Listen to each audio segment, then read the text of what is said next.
তৃণমূল নেতার বাড়ি থেকে তৃণমূল নেতা এবং তার ভাইয়ের বাড়ি থেকে উদ্ধার হয়েছে 662 রাউন্ড গুলি, 61টি গুলির খোল এবং 26 লক্ষ টাকা এবং সঙ্গে 52টি বিদেশি মদের বোতল উদ্ধার হয়েছে। এরপরেই পুলিশ উত্তর 24 পরগনা জেলা পরিষদের স্বাস্থ্য ও পরিষেবা কর্মাধ্যক্ষ অজিত শাহ এবং তার ভাই সুজিত কুমার শাহকে গ্রেফতার করে। এ বিষয়ে বিস্তারিত জানবো এই মুহূর্তে আমাদের সঙ্গে টেলিফোন লাইনে রয়েছেন আমাদের প্রতিনিধি তন্ময়। তৃণমূল নেতা এবং তার ভাইয়ের বাড়ি থেকে যেখানে একাধিক বিভিন্ন বস্তু উদ্ধার হয়েছে, 662 রাউন্ড গুলি থেকে শুরু করে 61টি গুলির খোল, 26 লক্ষ টাকা এবং এছাড়াও আরো অন্যান্য কিছু, কি জানা যাচ্ছে এই বিষয়ে নিয়ে?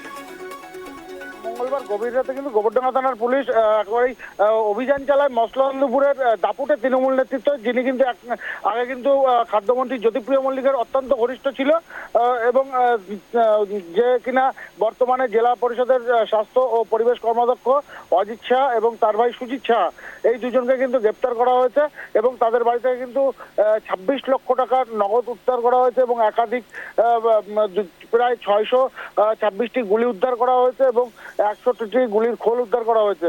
এছাড়াও কিন্তু একটি 7mm পিস্তল ও একটি এয়ার পিস্তল উদ্ধার করা হয়েছে, জানিয়ে কিন্তু একেবারে রীতিমতো তাজ্জব। কারণ এছাড়াও কিন্তু সুবীর কুমার সাহা, যে কিনা তৃণমূল নেতৃত্ব অজিত শাহর ভাই, তার বাড়িতে কিন্তু 52টি দেশি মদের বোতল উদ্ধার করা হয় এবং তারা যেটা জানাচ্ছে সম্পূর্ণটা রাজনৈতিক চক্রান্তের জন্য কিন্তু তাদের গ্রেপ্তার করা হয়েছে।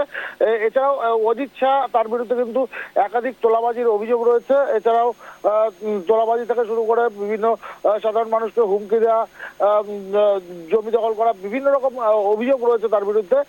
ইদানিং দেখা গিয়েছিল এর আগের বার যখন 21শে জুলাইয়ের অনুষ্ঠান হয়েছিল, সেখানে আমরাও খবর দেখিয়েছিলাম, যেখানে বলা হয়েছিল যে একজন তৃণমূল কর্মী, বিজেপি কর্মী এবং যে কিনা ইম্পোর্ট এক্সপোর্টে ব্যবসা করে, তার কাছ থেকে কিন্তু গাড়ি চাওয়া হয়েছিল এবং তার কাছ থেকে কিন্তু প্রায় 20,000 টাকা নগদ নেওয়া হয়েছিল, এমনটা কিন্তু অভিযোগ ছিল।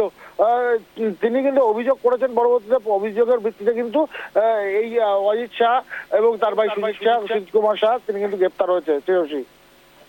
তন্ময়, এই এত সংখ্যক গুলি, যেখানে 662 রাউন্ড গুলি সহ 26 লক্ষ টাকা এবং একাধিক বিভিন্ন সামগ্রী উদ্ধার হয়েছে, এর পেছনে জিজ্ঞাসাবাদ করে কি তথ্য মিলছে যে ঠিক কি কারণে এত কিছু মজুত রাখা হয়েছিল?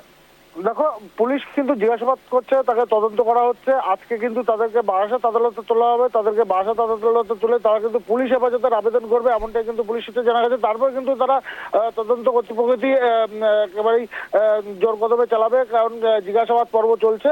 এখন কিন্তু পুলিশ সেই অর্থে কিছু না জানালেও পুলিশ জিজ্ঞাসাবাদের পর কি তথ্য উঠে আসে সেদিকেও কিন্তু নজর থাকবে আমাদের। তবে এই যে উত্তর 24 পরগনায় একেবারেই দাপুটে তৃণমূল নেতৃত্ব, যিনি প্রাক্তন খাদ্যমন্ত্রীর একদম ঘনিষ্ঠ বলে তাকে জিজ্ঞাসাবাদ করা বা গ্রেপ্তার করাতে কিন্তু ইতিমধ্যে কিন্তু রাজনৈতিক মহলে চর্চা শুরু হয়ে গেছে।